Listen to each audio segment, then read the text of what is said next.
തുടക്കം മാത്രമായിട്ടേ ഞങ്ങൾ കാണുന്നുള്ളൂ.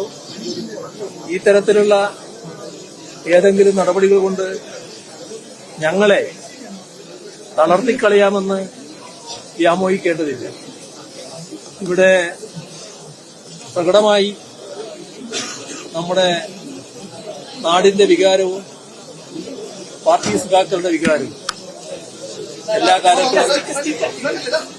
എല്ലാ കാലത്തും പാർട്ടിയുടെ അകമഴിഞ്ഞ പിന്തുണയാണ് പാർട്ടി ശത്രുക്കൾ കുത്തിവലിക്കാനൊരുങ്ങിയ എല്ലാ ഘട്ടത്തിലും ലഭ്യമായിട്ടുള്ളത്.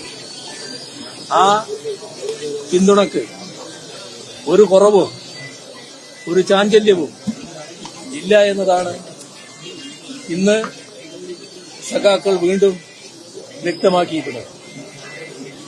ഒരിക്കൽ കൂടി എല്ലാവരെയും ഹൃദയപൂർവ്വം അഭിവാദ്യം ചെയ്യുന്നു.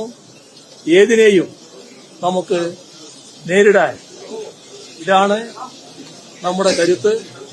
ഒന്നിച്ച് നമുക്കിറങ്ങാം എന്ന് മാത്രമാണ് ഈ ഘട്ടത്തിൽ പറയാനുള്ളത്. പറയാൻ ഒരുപാട് കാര്യങ്ങളുണ്ട്. ഭരണമാറ്റത്തിന് പിന്നാലെ വരാൻ കാരണം എന്തായിരിക്കും? ഭരണമാറ്റത്തിന് തൊട്ട് പിന്നാലെ പറയാൻ ഒരുപാട് കാര്യങ്ങളുണ്ട്. അതൊക്കെ പിന്നീട് പറയുന്നതായിരിക്കും നന്നാവും. ഞാനിപ്പോ ഇവിടെ നിർത്തുകയാണ്.